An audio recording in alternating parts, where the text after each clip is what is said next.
Welcome to Tips for Gamers. We're going to be talking about the ACC. Is the ACC punching back? Should the SEC and Big Ten be worried? Are they trying to become the clear number 3? Are they trying to become tied with the SEC and the Big Ten? What's going on? Because there's a lot of rumors right now swirling around the ACC and what they're going to do. There are a lot of rumors and opinions going on out there with college football realignment right now. A lot of smoke out there.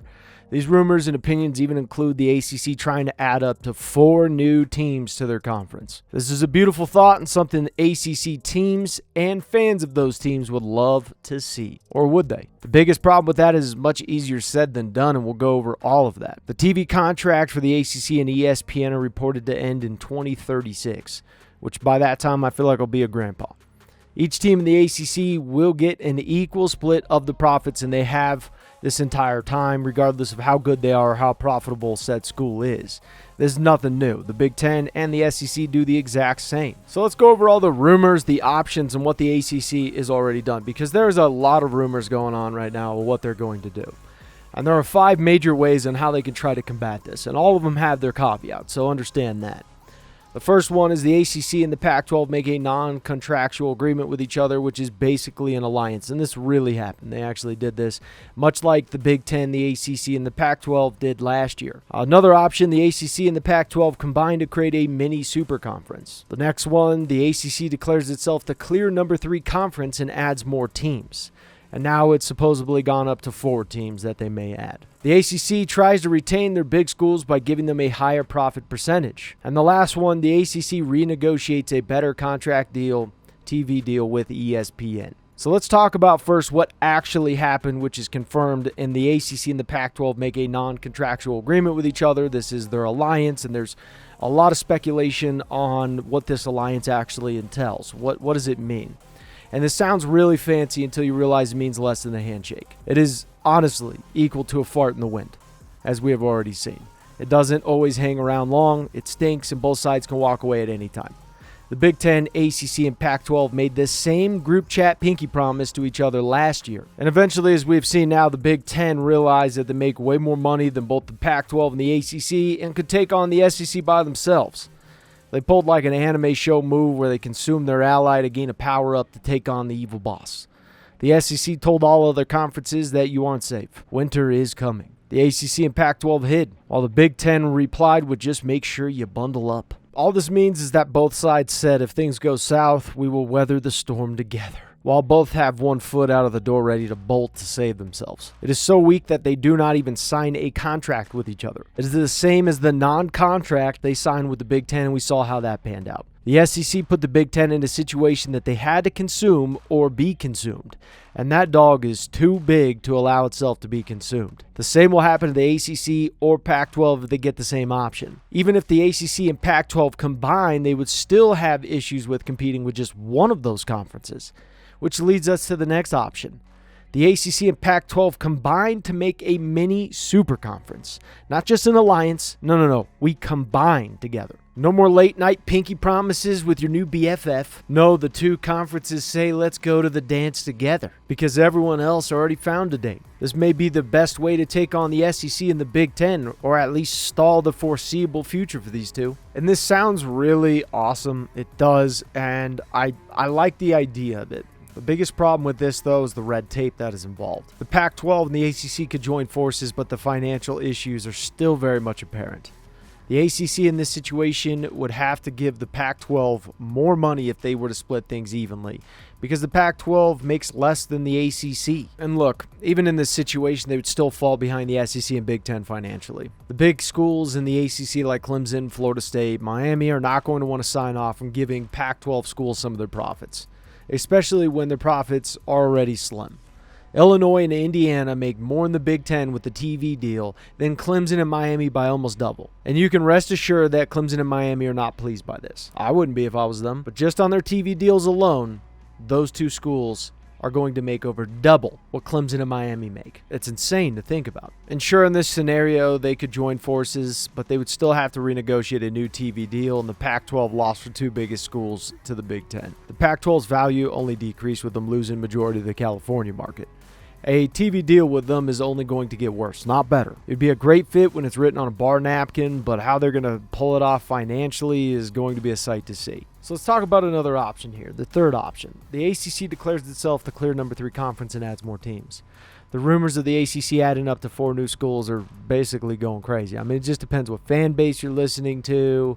There's just a lot of talk going on, and we really don't know what will happen until it actually happens. So you got Oregon, who's a possibility, Washington, maybe West Virginia, I guess. But the problem is Oregon and Washington already asked the Big Ten if they could join after USC and UCLA decided to join the Big Ten in 2024. The Big Ten came back and said they are waiting on Notre Dame's decision first before they accept them. The Big Ten didn't say no because they don't like Oregon and Washington. Of course, they would want Oregon, mainly. Not as much Washington. Oregon has Phil Knight behind them. They have a powerful brand. However, it isn't powerful enough to bring in the other teams in the Big Ten more money per year. The pie is only so big, and inviting more people to share the pie only makes everyone's slice even smaller. And who doesn't like pie? A school needs to bring in their share of the pie, or why would that conference want to bring you along? The Big Ten brought in Rutgers and Maryland to claim the New York and DC market. The SEC brought in Missouri for one reason only. They wanted the St. Louis market. That is what fuels these conferences to bring in schools that otherwise make no sense to be included. So we're going to give you guys the biggest landscape that we can of knowledge of what the SEC is, or the ACC is actually looking at here. Why is this not as easy for the ACC to just start, pulling the trigger and just saying, hey, I want to pick this team up, and just grab them all and create this super conference? And this article really explains why. And it shows you why the SEC and the Big Ten make more money than everyone else. Okay, and how is this list comprised here? All right, the numbers next to each school indicate the average number of viewers per week from 2015 to 2019. Streaming numbers are included when available. The conference championship games and bowl games are not included in these numbers, and that's very important because you can't include those numbers when there's only 2 teams playing, because then you don't get a fair, stat count of how many viewers are actually coming for this individual program, because that program may not be playing in the conference championship game or bowl game. So let's go over the numbers here. Let's just look for the Big Ten and the SEC basically for the first 10. So you got Ohio State at number 1, 5.19 million viewers. And people wonder why the Big Ten's as big as it is. And then you got Alabama at number 2, 5.09 million viewers. Then you got Michigan. Doesn't even have to have a winning season, and they're going to bring in 4.18 million viewers. That is, in the Big Ten, they have 2 in the top 3. And you wonder why the Big Ten is making as much money as they're making. They're making insane amounts of money. Notre Dame, why the Big Ten wants Notre Dame so much, is number 4. And if the Big Ten pulls in Notre Dame, they're going to have 3 of the top 4 biggest contenders when it comes to TV viewership. This is also why Notre Dame is independent, or has been able to be independent, because their market is huge. Ohio State and Alabama could have been independent. Same with Michigan. Could have been independent. They could have created their own because they're that big. And this is also why the Big Ten told Oregon and Washington to hang on. We're waiting for Notre Dame's decision, because if Notre Dame comes in, then Notre Dame is going to easily bring more to the table to where Oregon and Washington can walk through those doors and it'd be no problem at all. And then you have the SEC coming up on the list, which is LSU, Auburn, Georgia. And then you have Oklahoma. This is also why the SEC said, no problem, Oklahoma. You can come right in. You're going to help us make more money. And then the first ACC team, which is Clemson, 2.67 million viewers. So in the top 10, you have 1 ACC team, and that's your top team. And Clemson's not even pulling in half, or they're basically pulling in half, a little more than half, than the top school of the Big Ten and the SEC. And then you're not even adding in the number 2 school, the number 3 school of those, because then the list just starts to get dwarfed. And then you got the Big Ten coming with Penn State. You have Florida, SEC. Then you got the Big Ten with Wisconsin. Then you have Texas, which is why they also said, hey, Texas, come along, no problem. Then you have another ACC team, finally, number 2 that makes it on the list, Florida State, which is almost comparative to Michigan State. And so Michigan State's been having troubles for many years, and they've not been good, but they're still good when it comes to bringing in money to the Big Ten's wallet. All right, so the ACC, even their top contenders right now, are not really contending, if we're being honest. Then you have Southern Cal. You have Texas A&M, Tennessee, Oklahoma State, which makes you think that they'll get grabbed up by somebody, Mississippi, you got Iowa, Nebraska, and then Miami. So Miami is below Iowa and Nebraska has not done good in a long time. They can change it around and come back really quickly, but the problem you have is Miami is they're not going to bring you in. I mean, it's there. You could see it. And then you got Stanford. Now you have Oregon. And then you have Washington. Okay, this is why, even though Oregon, there's no way everyone thinks, well, Oregon's the 26th best team in the league and when it comes to football. No way. Oregon is a contender to some degree. I mean, they are. Oregon's a contender. But Oregon is not a contender with viewership.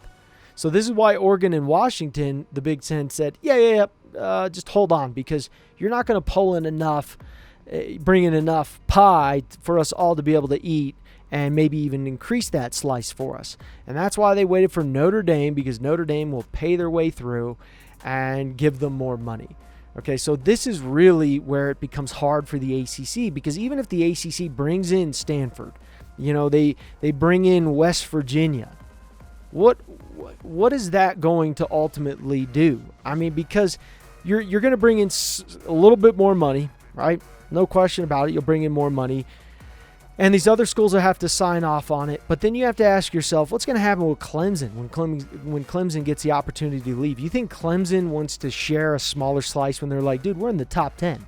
We want top 10. We want to get paid what Penn State's getting paid. Florida, Wisconsin, Texas. We want to get paid Michigan State money.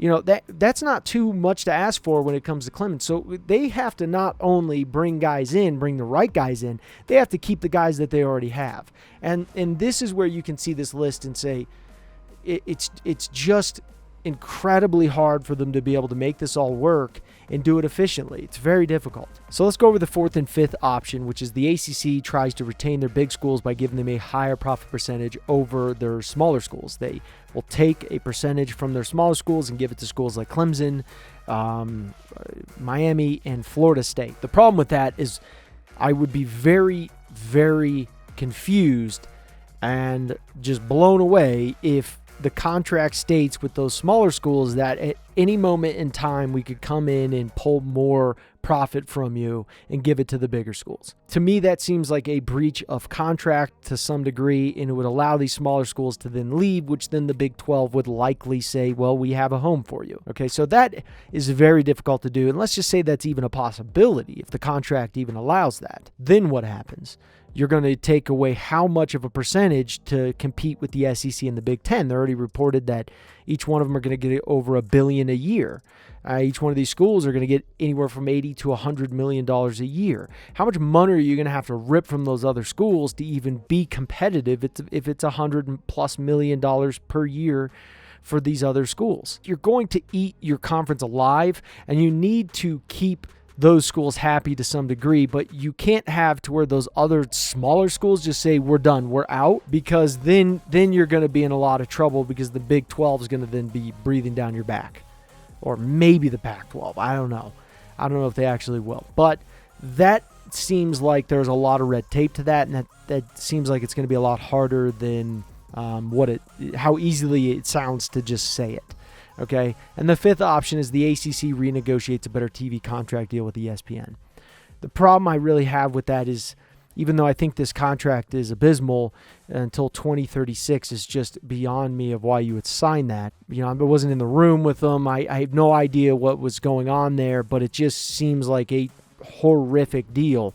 The problem is when you come to ESPN and you even try to renegotiate by bringing in these other schools, how much bigger is that pie going to be, and how much leverage you actually going to have? Because as we saw with the numbers, they weren't close. Even if you bring in those other schools, you're still not competing with the Big Ten and the SEC. So then you're still going to have to do one of the other 5 options that we talked about. And even then, it's going to be a hard dance. So I'm not saying it's impossible, and I'd love for the ACC to be able to come out of this and be able to, at least be the 3rd best conference, because I think there's going to probably be a 3rd best conference, at least for a while, until the other two just say, okay, we've had enough, we're just going to swallow you up, especially if they shake hands. It's over. With that being said, I hope that the ACC can actually, come out of this. It's just, unfortunately, it's going to be one of the hardest moves that they've ever had to make, and they've already showed a history of signing like a deal like that 2036 contract where you're like, ooh, I'm not confident, but I hope they can do it. I'm really not confident. Even the Big 12, the Pac-12, whichever one you supplement this with, they are going to have a hell of a dance. Even if they all combined as one, you're going to have a hell of a dance competing with the SEC and the Big Ten. So let us know what you guys think.